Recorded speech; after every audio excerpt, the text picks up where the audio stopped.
Ladies and gentlemen, this is without a doubt the biggest upset I've ever seen in this entire tournament. Seriously, no other way to say this. And I think that it's safe to say that Switzerland, they have claimed the title of the dark horse team in this tournament. I mean, what can I say, man? Very, very impressive win by Switzerland. All the credit in the world to them, including their entire team. I mean, what can I say, man? Switzerland's entire team today just played absolutely incredible, and Switzerland, they did not give up, and they just kept on pushing, and they got that W today over France in penalties. Now, I don't know what to say, man, but France just completely bottled this game, I feel like, because let's be honest here, did anybody think that Switzerland were going to pull off the upset? I never thought in a million years that Switzerland were going to pull off a massive upset over France like this, but it looks like that Switzerland have redeemed themselves for their terrible World Cup performance against France when they lost 5-2, and they just won on penalties. Now, without a doubt, man of the match today would definitely have to be Seferovic. I mean, Seferovic just had a crazy game for Switzerland. Seriously, he was without a doubt he played like Ronaldo today on the pitch. Now, where to begin with France, man? I really don't know what to say, but tonight, man, Mbappe just completely underperformed for France. I mean, there's no other way to say this, man. Mbappe, he just didn't have his best game tonight, and I know that some people are going to criticize him, but still, this is going to be a learning experience for Mbappe, because without a doubt, I still think Mbappe is going to be a future #1 talent in the world, because I think that it's very easy for people to criticize Mbappe for that penalty when it's like they're not the ones playing on the pitch. You know, that's the thing, is when it comes to criticizing football players for their performances, it's very easy to criticize them when you're not the one, you know, playing football on the pitch for 90+ minutes. And despite Mbappe not having the best game of his career today, I still think that people kind of need to cool it down with the criticism, just because I think this is just going to be a learning experience for Mbappe. Because at the end of the day, you know, football players, they make mistakes on the pitch too, and they use this as an opportunity to grow. But going back to this game, man,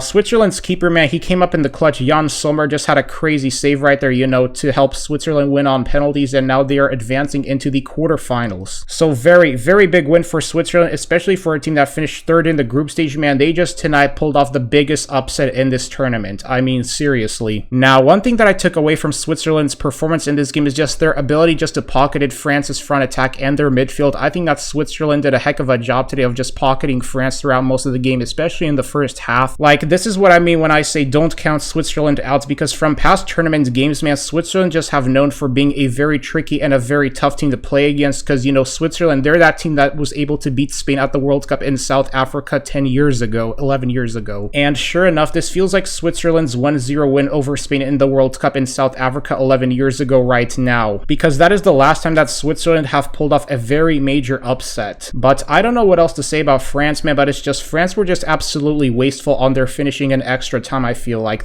they just couldn't get that finishing touch. And then one thing you have to take into consideration in this game is just how France were just able to pocket Benzema in the first half and in extra time, because in extra time, looks like that Benzema just couldn't get a goal at all, because I think he was just pocketed by Switzerland's midfield and their defense. So all I have to say about this game is that Petkovic, he got his tactics right, and if I'm Switzerland's football manager for the next game, I would start Seferovic alongside with Gavranovic, because I think that Switzerland have a very solid striker duo with Gavranovic and with Seferovic. And the thing about the Switzerland team is that they have lots of experience, you know, from the World Cup in Brazil to the Euros in France to the World Cup in Russia and to the Euros once again right now in 2021, excuse me. Like, that just shows you that Switzerland's football team can get that upper advantage and you won't even know it. And Switzerland in the first half had a penalty, and Lloris saved that penalty, so I thought after that was going to be it for France, you know, after France made it 3-1. But it seems like that at the end of the game, France's back four was just extremely tired, and Switzerland, you know, with their determination, they were just able to find a way to break down France's back four and score those 2 extra goals. Because towards the end of the first half, man, I just don't get how France's defense collapses like that. It's like Francis should have just gone all defensive when they were up 3-1 and rely on the counterattack, if you ask me. Because I think that the biggest tactical mistake that Deschamps made in this game was just not going all defensive when they were up 3-1. Because that's what I would have done if I was just Deschamps, you know, just play a Diego Simeone-like formation, defend the back, not give Switzerland any space, and it seems like that France just couldn't do that, and that's why they gave up a 3-1 lead. So there go my predictions, because I really feel like France was going to go all the way, man, but big props to Switzerland, man. They were absolutely impressive in this game, man, and I think that Switzerland definitely deserved to win this game. You know, they just completely came together as a team, and they were able to get that upset win over France. And if England do win against Germany by some miracle tomorrow, then I do think England are going to be the favorites to win this entire tournament. So I don't know what else to say about this game, man, so let me know, what did you people think about this in the comment section below? But wow, dude, talk about an upset. Anyways, like, like, comment, subscribe, and have a good one.